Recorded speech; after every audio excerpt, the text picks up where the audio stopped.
The Nerd Academy podcast is released weekly at 12 p.m. Eastern Standard Time, available on our website at www.thenerdacademypodcast.com and wherever you listen to podcasts. You can find the Nerd Academy podcast on Facebook, Twitter, Instagram, and YouTube. You can also help support the show by going to patreon.com/The Nerd Academy podcast, where every donation allows us to bring you more exciting content every week.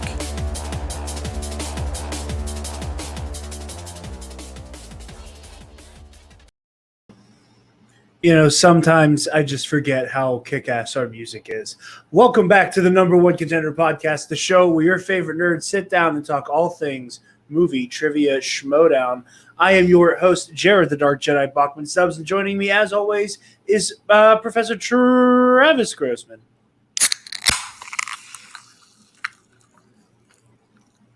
I probably shouldn't be drinking this.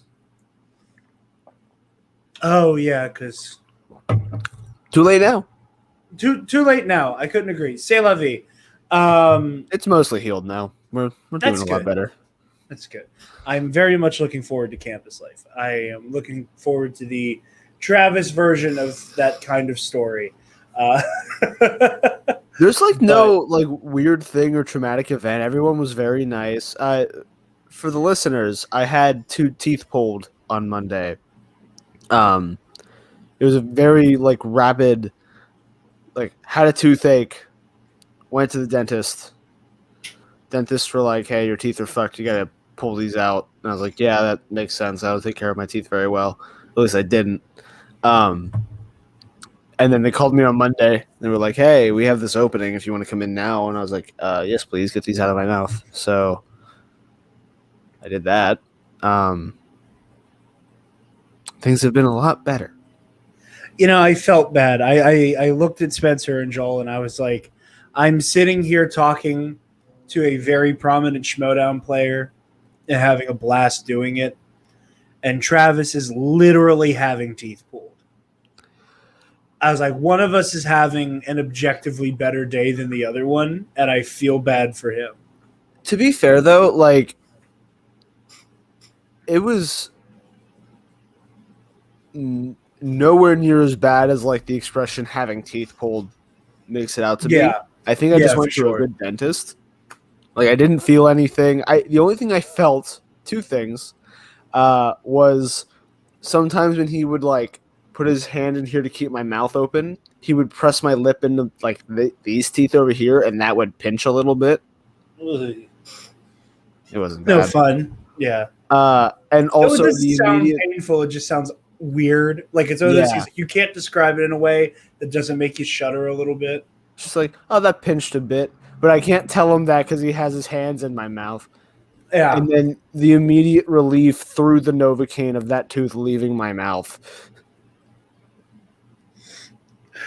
Again, and the joke I always make, and then there's me with my dentist who did not sedate me to take out my wisdom teeth.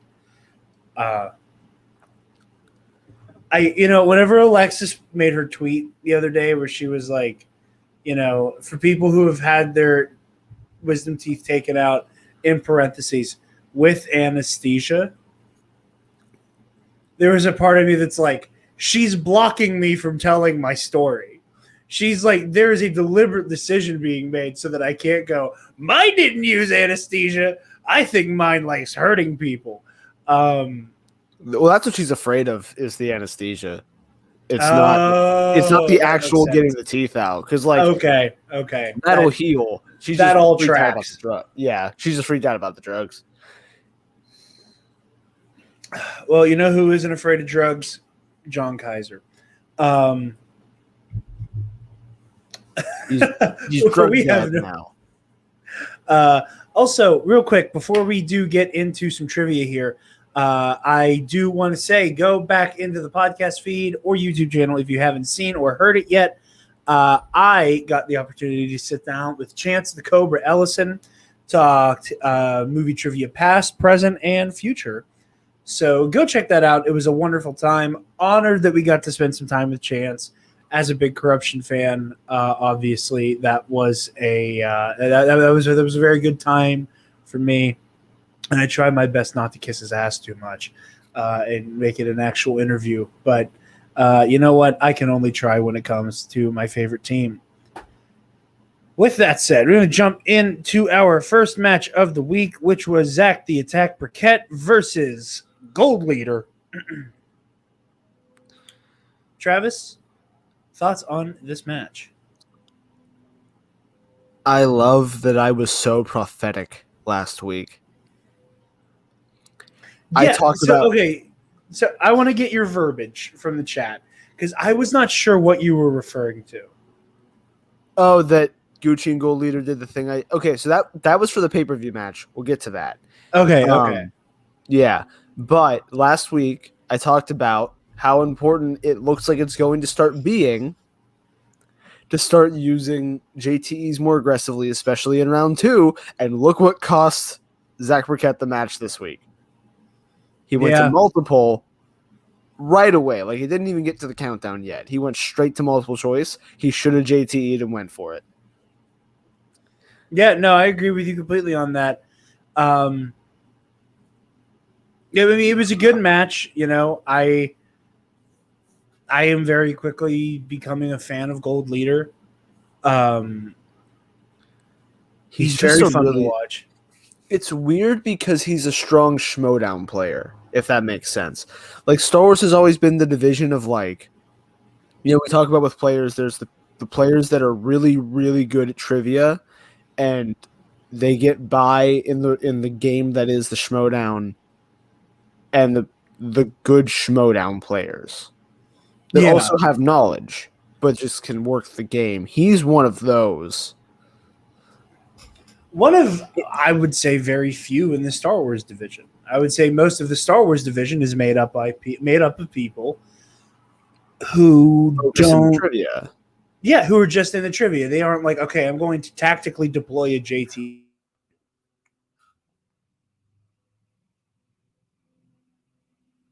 Yo. Jared, you there? Right here. Ben Bateman. That was fun. That was excellent. Hopefully that does not happen again. But yeah, we're still good. Yeah, he is on the short list of people who do deploy what has lovingly become called the Ben Bateman Moneyball bullshit. I'm just going to say that enough times until Ben Bateman just apparates into the stream. Hey, you have to say it 3 times since mentioned he's the best dressed player in whatever game he's playing. Not wrong. But yeah, it like clockwork, man. Like it was how quickly he went to multiple choice, right? He didn't let the countdown get down. He was just like, I don't think I know this. Go to multiple choice, or I can't miss this, right?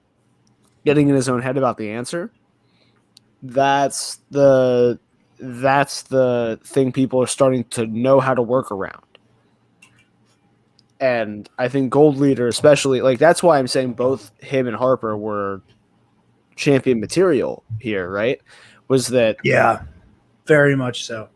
And you used to not have to be a strong schmodown player. Because, and you can see it with all of them. Like, now, Damon's fine, Demolante's fine, Kelly's fine, Ace is fine. Like, those guys are all vets of the game. But it used to, like, when they all came in, with the exception of maybe Ace, it was you played 2 times a year. One of them might have been for the belt, depending on what your first time playing was like. Yeah. So suddenly you're like 3 rounds in this thing you've never done, and then 5 rounds live on stage. Good luck. Yeah. No, you're right. Yeah, so that was part 1 of my prophetic gameplay talk last time. We'll get to it later with the pay-per-view, but... Well, I'm sure the next match that you completely predicted was this next one. Klee Wiggins, Klee Sweet Tea Wiggins. Dude, I went 6 for 8 in round 1 in this match. Really? Yeah, it was crazy. First question, they were like, "Who directed?" I don't even remember what the movie was. They're like, "Who directed such and such?" And I was like, I remember seeing a trailer for that movie. I don't know, maybe Tim Burton. Miss Peregrine, something children. Boarding school for special wizard peoples. I don't know. Yeah. Harry Potter X-Men. Yeah. Harry Men. Starring the one and only Jarod Travis. I heard the name of the movie and went, shit. I don't know, Tim Burton. Tim Burton was correct. What? That might be your new bullshit answer. It's becoming my new director for not black cinema.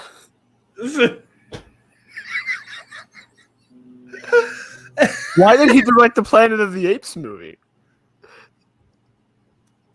Why did he do 2 Batmans?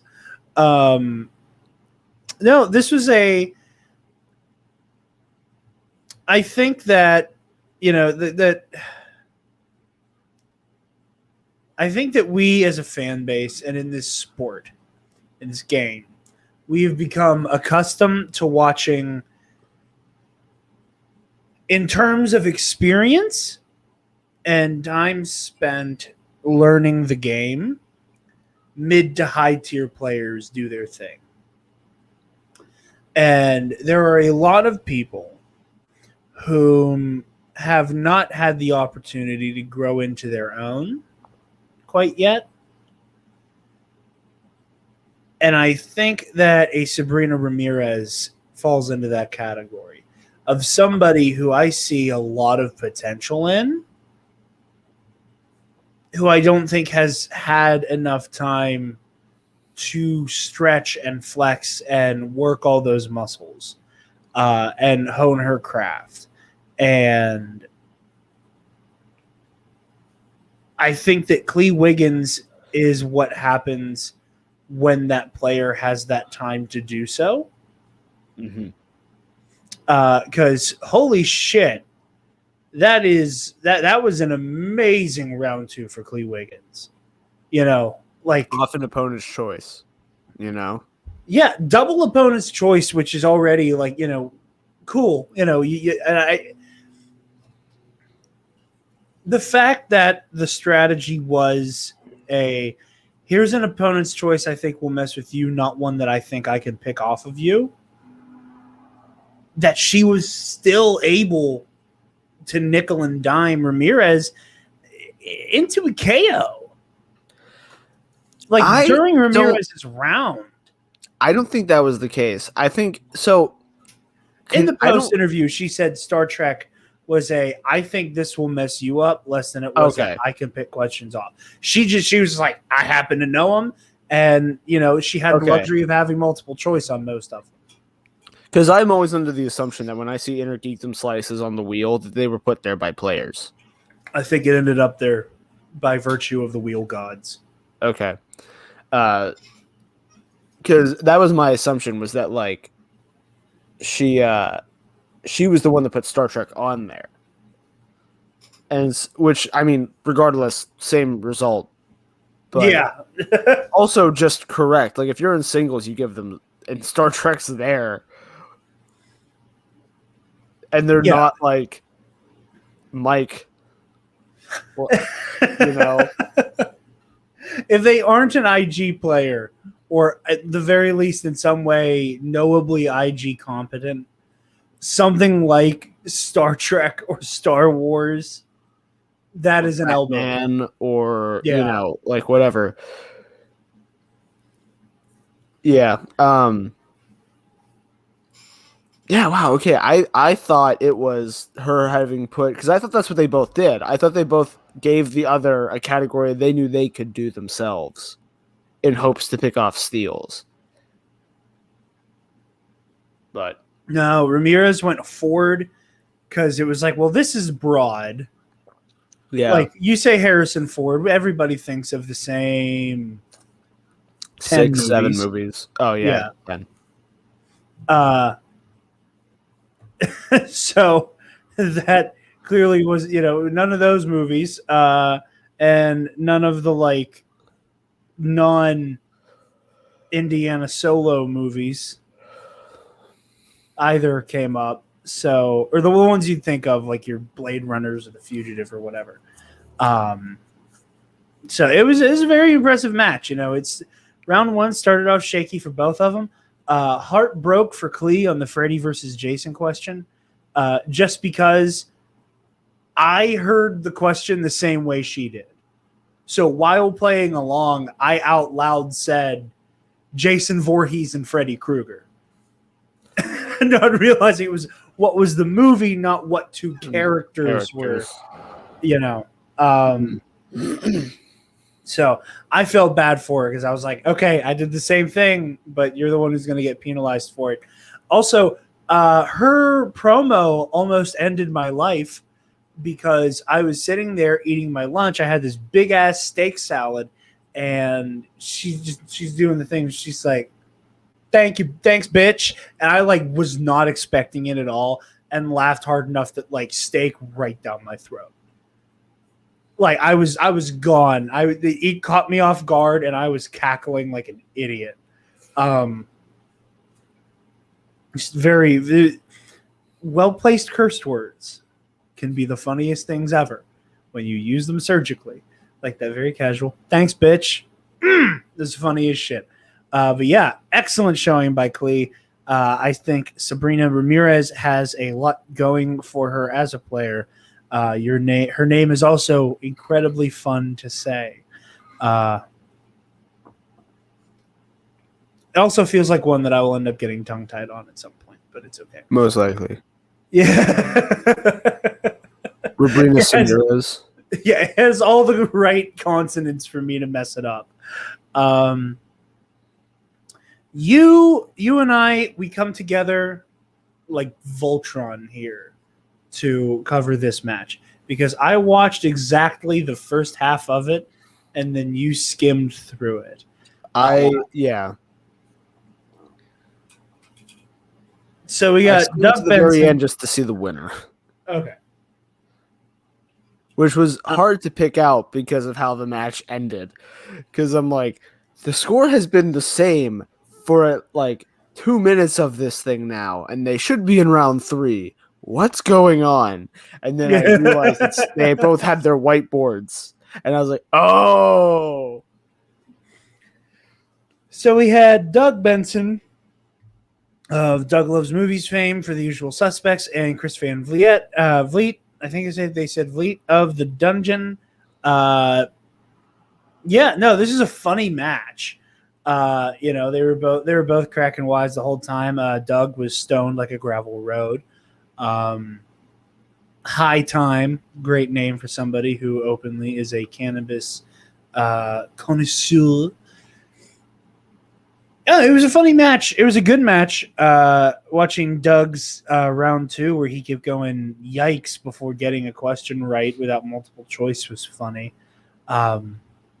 Very impressive showings from both of these guys. And again, by the time I was watching this match, I had to go to work and I didn't get a chance to finish it. And I got home at 2:30 in the morning. So I was like, you know what? I'm just going to watch the pay-per-view and talk about this one as kind of a footnote, unfortunately.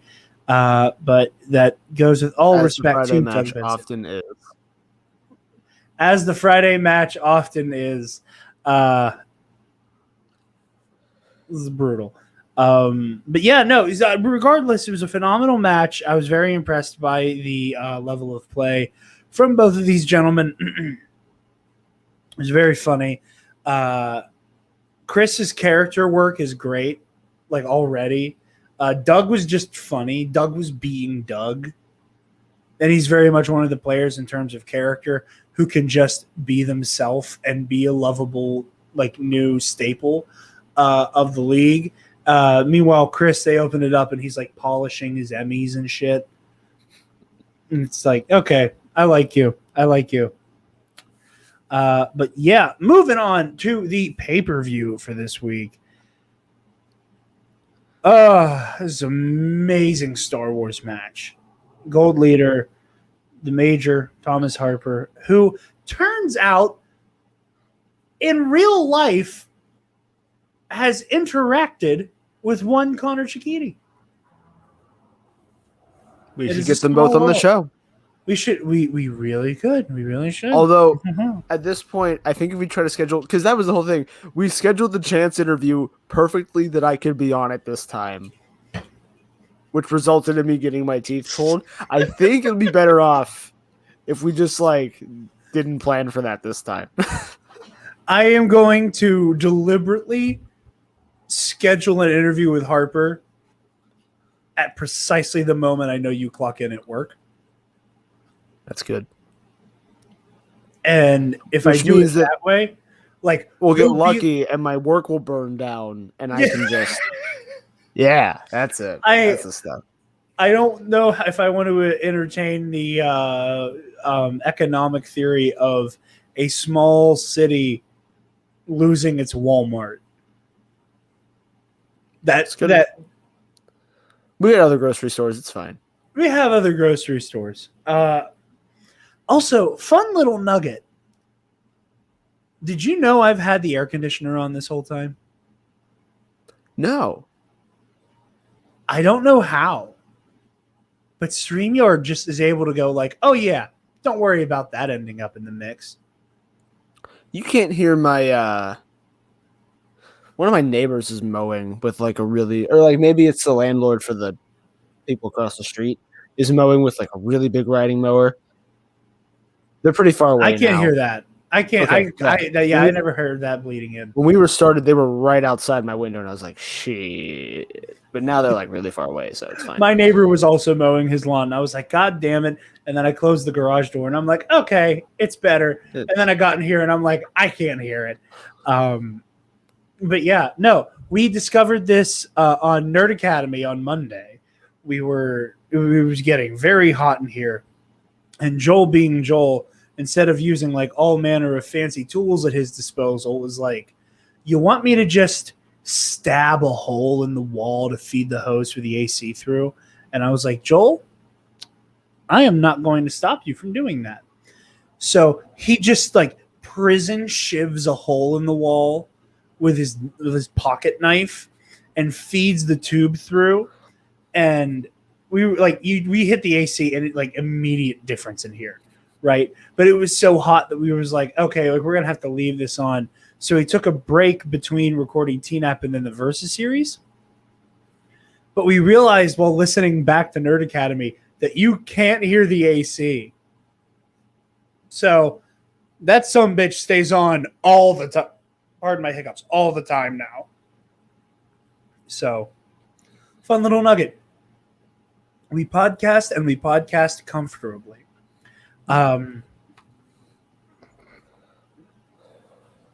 As per a slight dare from Spencer, we also did the Versus series without any pants on, but couldn't tell until I said at the end of the episode.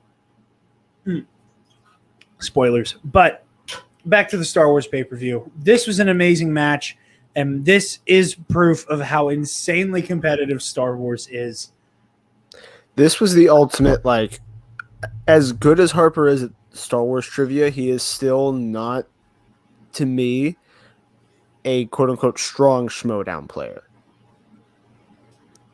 Did he ever say why he used his whiteboard the whole match?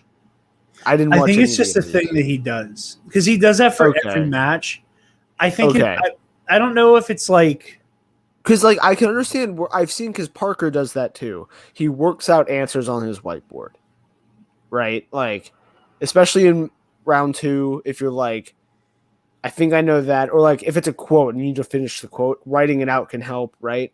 And there's no rule against doing that. I understand that. But showing the answer on the whiteboard every time, I've never actually watched a match with Harper in it until yesterday. I listened to all of his matches. I didn't know he was doing that the whole time. Oh, yeah, because I keep forgetting that you mostly listen to these. Yeah. At this point. So I didn't realize. I remember at one point they told him, you don't need to use your whiteboard in round 2, in the very beginning. But and he was very respectfully I'm aware. Yeah, that was strange to me. And in this case, gold leader literally only missed 1 point on one letter, right? Like he couldn't have played better if he tried. The thing I was talking about in the chat, my exact verbiage was like Gucci and Gold did a thing I talked about last week and they listened to the show or something. I was making a joke. I mentioned, when are we going to see someone in a betting round just straight up say how much they're betting? I forgot you made that joke last week. And I was like, and saying that, I'm like, it's going to be someone from Finstock. It's got to be someone one of Gucci's boys. Yeah. And also, like, that got me thinking, though. I don't think there's any point to talking in code anymore. I don't think there's ever a time where not betting 3 is correct, like objectively. I do think there are certain instances. Hello, fly. Please go away. Thank you. Goodbye. There are certain instances where I think that it's viable. I also think there is this is like it will work once trick. Say you're going to bet 3 and then betting like 1. You're like, I don't feel confident betting more than like 1 or 2 points. It's like, I don't think there's any like real good reason to do it. And then like, going, you know what? I'm not going to bet anything. And then like submitting 3 in the thing. But like, it's only going to work if they don't perceive you as being sneaky or cunning. It's only going to work once. You can only be like, gee golly, wow, I don't know how much I'm going to bet. Oh, no. Before people go, you're clearly betting 3, cut the act. It worked once. It's right up there with the way that, like, every time with Ben, unless you do that every time and every so often, like actually only bet 1 or 2 points, but like when it's high level play and anything can happen, why would you do that?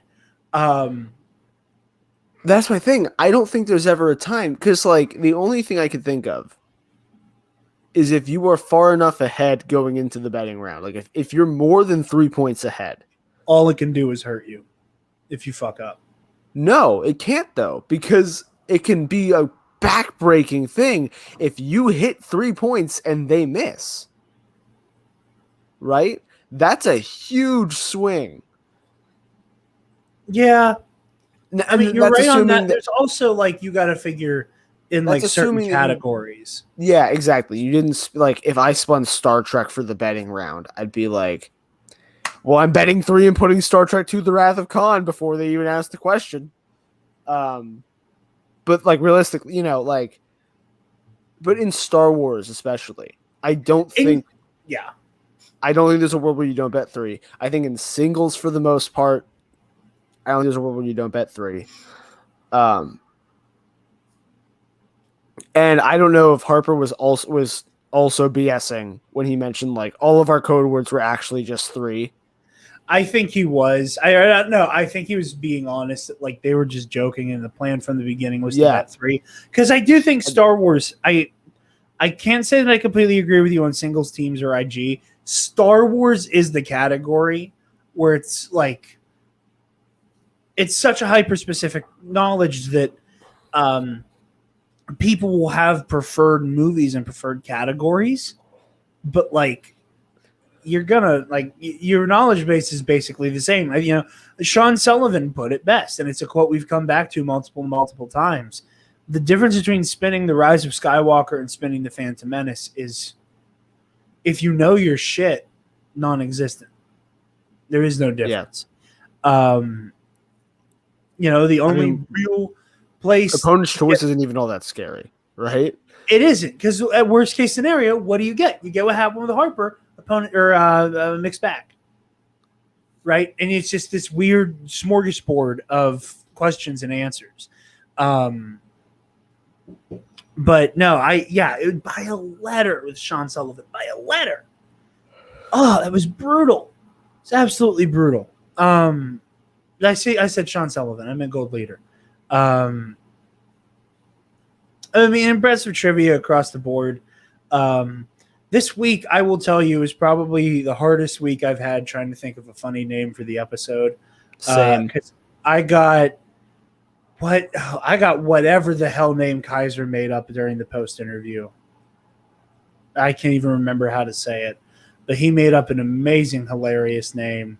PP Wing was another one that I almost used. There was one from Vliet Benson that I almost used. But I mean, thanks, bitch. But PP Wing, Jesus Christ. Also, I skipped a lot of the interviews and stuff, so I was like, oh man, I don't know. Funny joke. See, so I was watching in like 1.75 speed, which is what I watch most of the pay-per-views in these days. Because again, I start them at 245 at best. So I had it going in like I said, like 1.75. And when I say this, I do not mean that Kate Mulligan is not funny in normal speed. But you have no idea how funny Kate Mulligan is when she is sped up. Like, you probably do because you also watch the matches on a quicker speed. But like her going, hey, clapping in the microphone. And like that shit, I don't know what, like, it being sped up made it 8 times funnier. And I don't know why, but there's just something about her that she is funny when you just turn it up a notch. And she's funny regardless, but funnier faster. But yeah, no, I enjoyed this match. It was very impressive. A heartbreaking loss for Gold Leader. I think he's going to be back in the second Star Wars tournament. Absolutely. I think Harper needs to start doing reps on the speed round, though. Yeah. He got all the right answers, but he was shaky. And I think it's because of the whiteboard. I think because he went to start writing on the whiteboard and then had to get like, why am I doing this? I only have a minute. Answer. Yeah. Yeah, they're good. It was good. It was good speed round questions too. It was very good batch of Star Wars speed round. Moving on to the main event and the main match of this week. You had a number 1 contender match. Show's over. Both were technically number 1 contender matches between Chandru, the Chosen, Dhandapani of Swag, and Robert, the Spider Parker of the Dungeon. And again, there comes a point in an elite level of play where a little, like, you drop your guard just a little bit and it's night. That shit was brutal. Hey, okay, first of all, real quick, before we talk trivia, I think Captain Jack Sparrow is my favorite Chandru character. It's definitely been the best one. He looks really good as a pirate. Like, I was like, there's no joke here. You just look cool. Like, I mean this legitimately. I feel like Chandru needs to like shift the character completely into being a pirate. Like, there just needs to be a complete change of direction here. Also, Winston with Swagconda, that killed me. But no, yeah. Captain Chandru de Pondapero, keep it around. I like that one. Also, like Jen Sturger said, the eye makeup was on fire. But yeah, no. There was you said you didn't watch any of the post interview. No. There was an interesting dissonance between how Parker handled this and what Parker holds as the culprit and what Kaiser sees as the culprit. And Robert was very clear to say, from that first question I missed, I knew I was boned. Where Kaiser was very much of the mind that it was the check down to multiple choice. And I find it interesting that both of them, within seconds of each other, this was the deciding factor of the match in different directions. I was very intrigued by that. And they could both technically be right, you know. Yeah. Like, by the numbers, it was that check down to multiple choice. Yeah. Right? And I'm going to be honest, I accidentally skipped a little bit through his round 2. So I don't know if he did the, let it go, repeated, then it went to multiple. I didn't actually see that question. Do you happen to know how quick he went to multiple choice?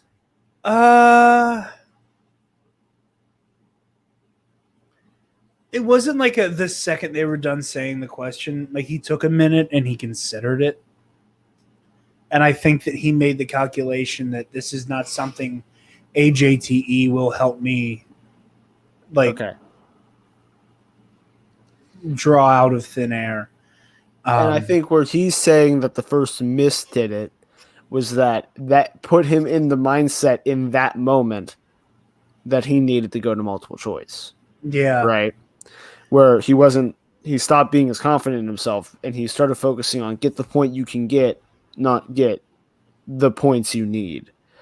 I am impressed at how well he kept up. Because, obviously, as soon as he missed, or as soon as he looked like he was going to miss, Chandru was going to act up, and immediately he did. Yeah, which is something we were talking about last week. First question, and he just kind of shrugged it off, kept playing, fired back when Chandru missed his first one. Yeah. I was badass. Both of them were badass in this one. Chandru was right there with this, anime villain dialogue. I just it's the first one that hurts the most. And Parker hit him right back. It was most people react to Chandru's psychological warfare by kind of just cursing him out. Which valid strategy. I too like cussing people out. However, I think Robert Parker is the first person to strategically.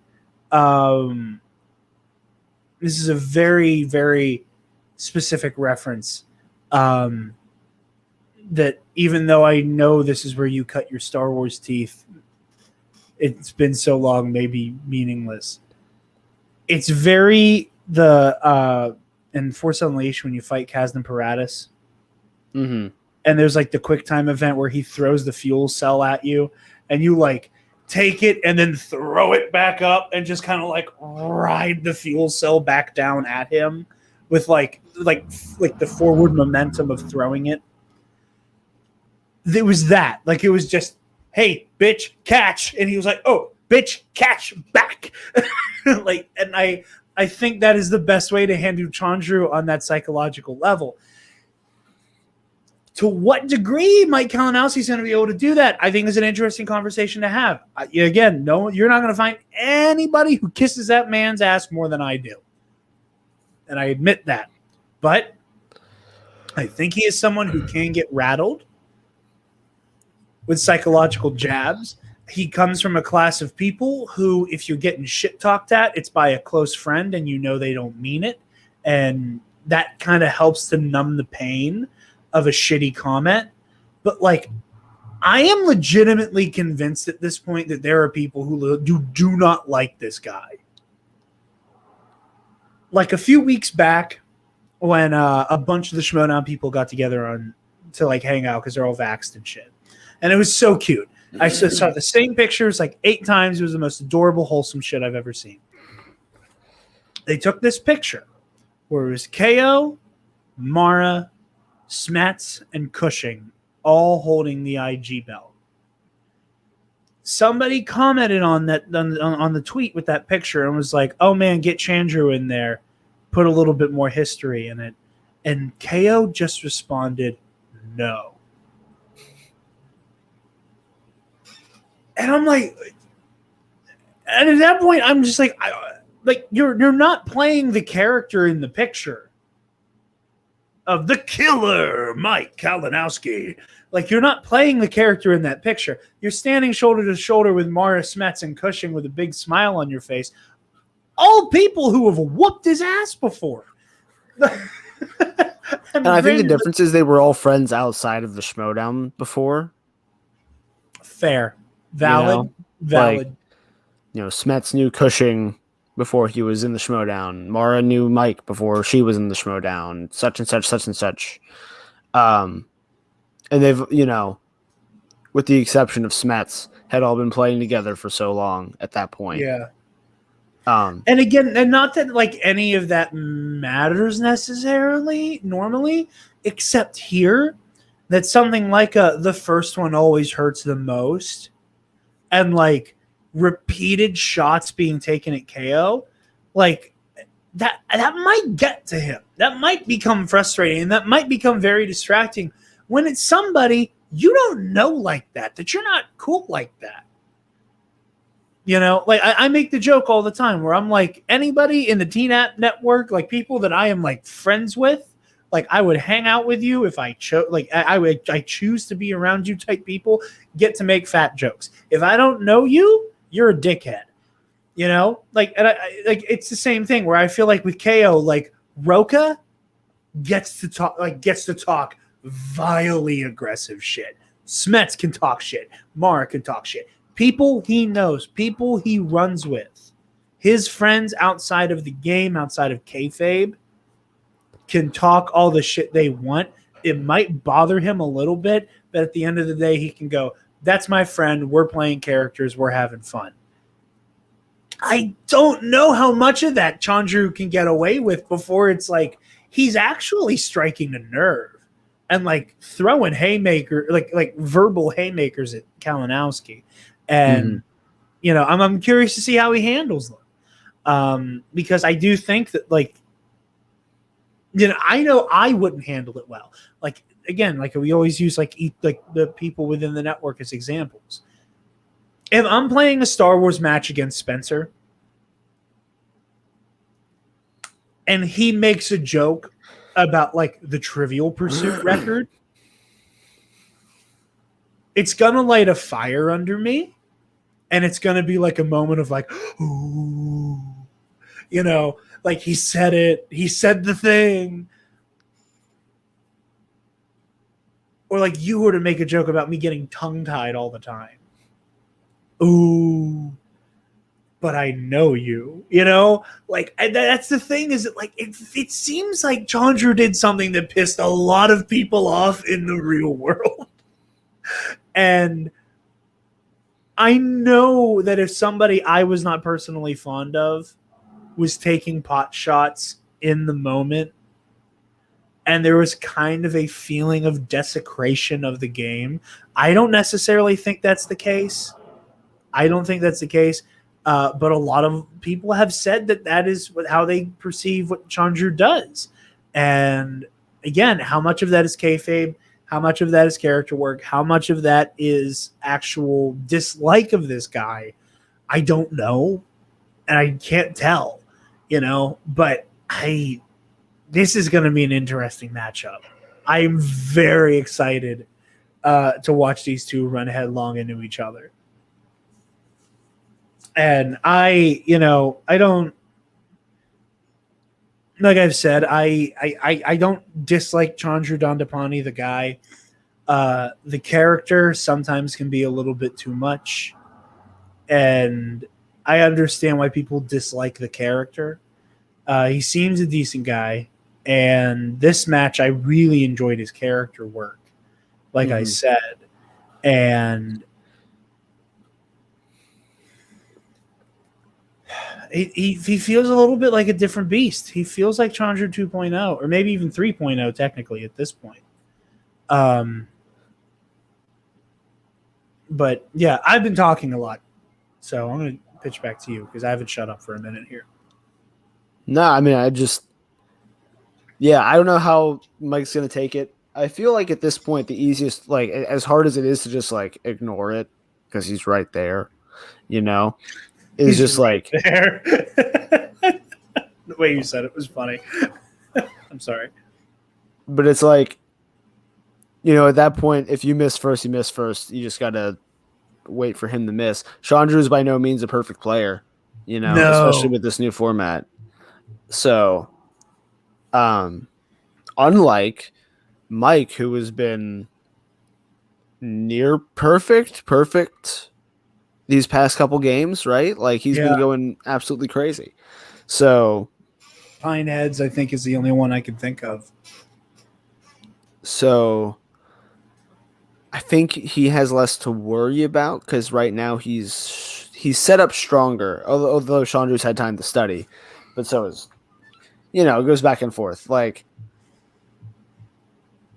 I think that it'll be a close match, but that Mike will be fine because it'll be a close match, and he knows that. Mike Kalinowski plays best whenever they're very tight odds. Like he's a very good in that moment, and I think that is a very, very important quality to have as a player. If you want to vamp for a sec, actually no, okay. I was gonna ask how you think Collision's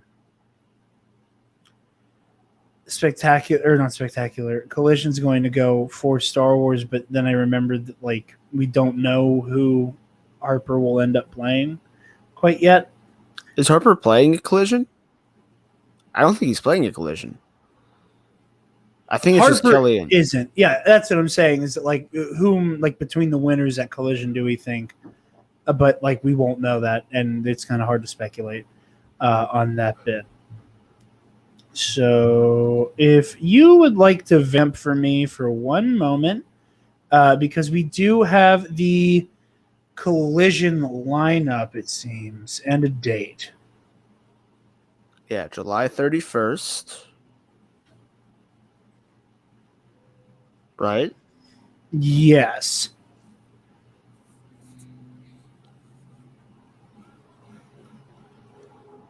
I had it. Wait, did I screenshot it? I may have screenshot it. I believe you sent it into the chat at some point. I did. Travis, look at you go. Remembering things that I'm too stupid to. Okay, here we go. So we have confirmation on some Collision stuff. The Collision will air on July 31st and we'll have 4 matches. We have the Star Wars Championship match. It will be Laura Kelly of Swag and Andrew DeMolanta of the Quirky Mercs. You'll have a number 1 contender match in the Inner Geekdom between either Greg Alba or Saul against the winner of Amaru Moses and Mark Haas. We have a singles number 1 contender match, obviously, that will be Kevin Smith versus Marisol McKee. And we will have the main event of Corruption versus Shazam. Obviously, we have a month and a half until we are at the time of the Collision. We got lots of time leading up to that. However, Travis, thoughts on this lineup for the Collision? I think it's interesting that we don't have Mike v. Chandru or Merle v. whoever he's going to play in there. I really thought all the belts were going to be on the line, and it's only 2. I didn't think all of them would. I didn't think all of them would. I figured that's where they'd put the Star Wars belt game. Yeah, Star Wars. We were both under the impression the singles would be there, and then I thought Corruption v. Shazam would be earlier. Like it was originally scheduled for the end of this month, and then got moved. Okay. To being the main event for Collision, which I think was a smart move. I was surprised that Corruption versus Shazam was scheduled for June 25th of this month. Oh wow. Yeah. Yeah. Okay. It was supposed to be the last month. It's supposed to be the last month of the match. It was supposed to be the last match of the month. But yeah, set photos leaked from Kenobi. That's nothing crazy. Ewan McGregor looks so good. I'm so happy to have Let me guess. Sand. No. No, he has a poncho on, and it looks like it's covering the outfit. But I think I can't. Ewan McGregor is one of those people that, like, the way he dresses, like, I can't tell if he's just wearing like a cool looking Henley under a poncho or if that's a Jedi robe. Mm-hmm. But that's neither here nor there. But yeah, very exciting stuff for the Collision this coming this next month. That also means that something else has to take that pay-per-view slot then. Yep. At the end of the month. Which that could be Chandru v. Kalinowski? I think Ellis said something about their match being in July. Okay. That makes sense. Yeah. It's an interesting lineup. I'm very excited for it. Also, other big news, more important news than any of the stuff we're talking about here. By the sound of it, Kevin Metz is officially like in recovery from his big operation. By the sound, as he said in his tweet, he's in the end game now. I wonder where he got that one from. That's clever. I like that line. Should base a whole movie around that one line of dialogue. But yeah, sounds like he's doing well. Obviously, best wishes from everybody in the Nerd Academy Podcast Network to the Smasher. Very, very, very happy to see that things are coming together, and they're coming together well. Nothing but love from the TNAP team. With that, Travis, we got matches next week as well because it don't stop coming and they don't stop coming. Greg Alba versus Saul. Who you got? I like the Quirky Mercs and I like Greg Alba. My money goes on Saul. The way you said that was great. Like, I love Greg Alba. I love listening to him play. I love listening to Coy manage. It's some of my favorite shit in the whole game. My money's on Saul. Understandable. Griffin Newman versus Jacoby Bancroft. Who you got? I think I have Jacoby Bancroft. Even though they're both very strong players, they're very strong rookies.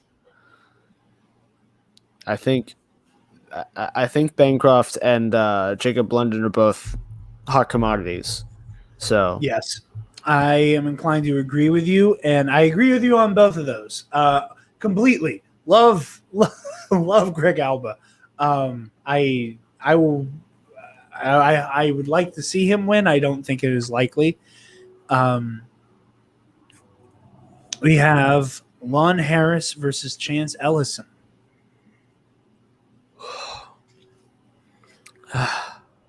This is a tough one. I'm gonna say Chance. Okay. Because Chance is always, and I actually had some ideas to talk to him about stuff, and then I had things ripped out of my face. We'll bring him back. We'll bring him back when you have with full teeth. Full teeth.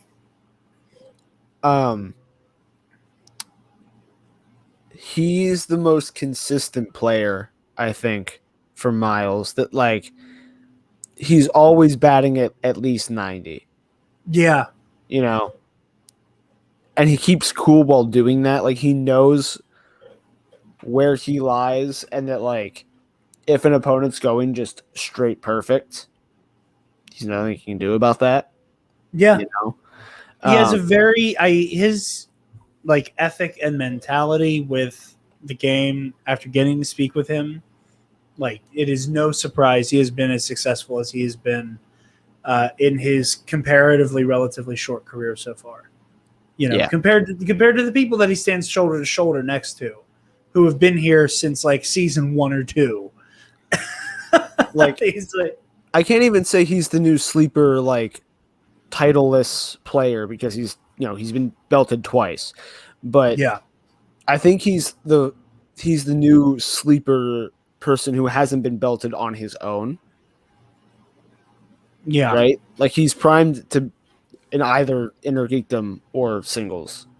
Yeah. And that's something we talked about is the fact that like he doesn't end up in those conversations as often as he should, but like he's a monster in the game. He is one of the greats. Unambiguously, there's no version of like anything involving chance where he is not like the one to beat, but he doesn't end up in those conversations along with like Merle or Roka or whatever. And Chance Ellison's dangerous, man. Y'all gonna I think he doesn't get talked about enough. I really don't. Also, next week, and okay, so announcement and match. We have Frank the Animal Alvarez of The Usual Suspects and Jessica Schloth. And assuming I have the scheduling correct, that's for the following week.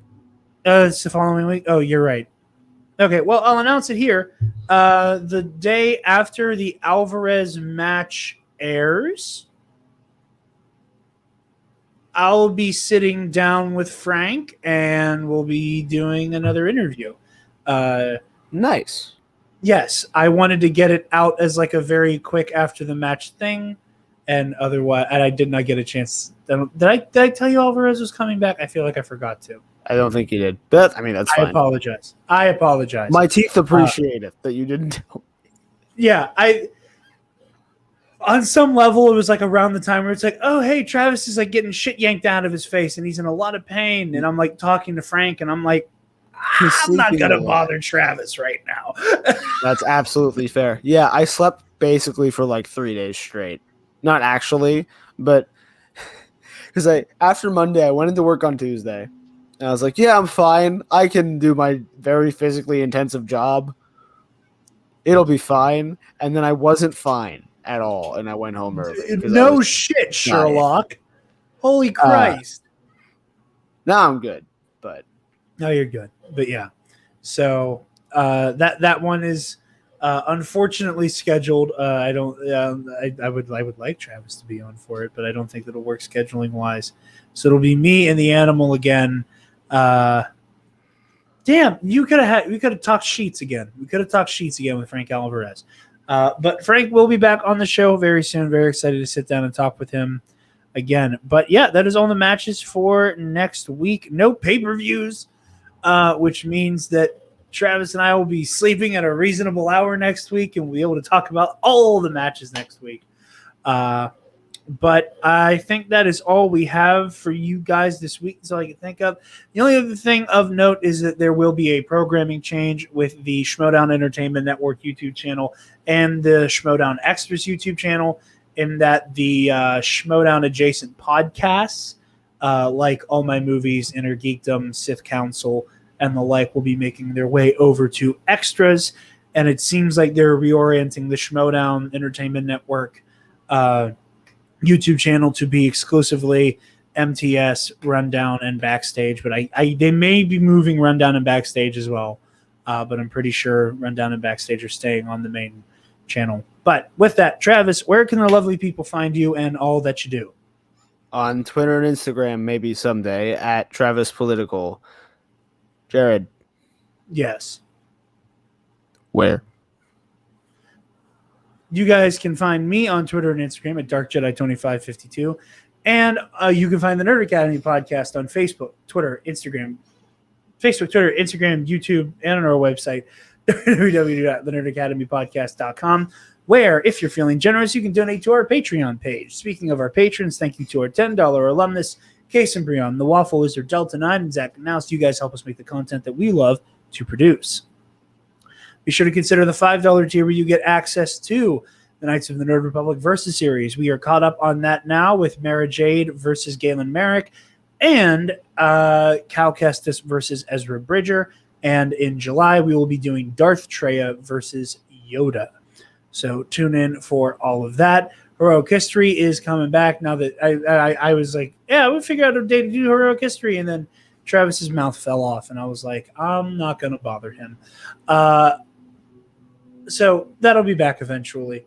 And then the Teen Up Movie Club audio commentaries as well. Just wrapped up Star Wars month, and we are going to be beginning Indiana Jones month very soon.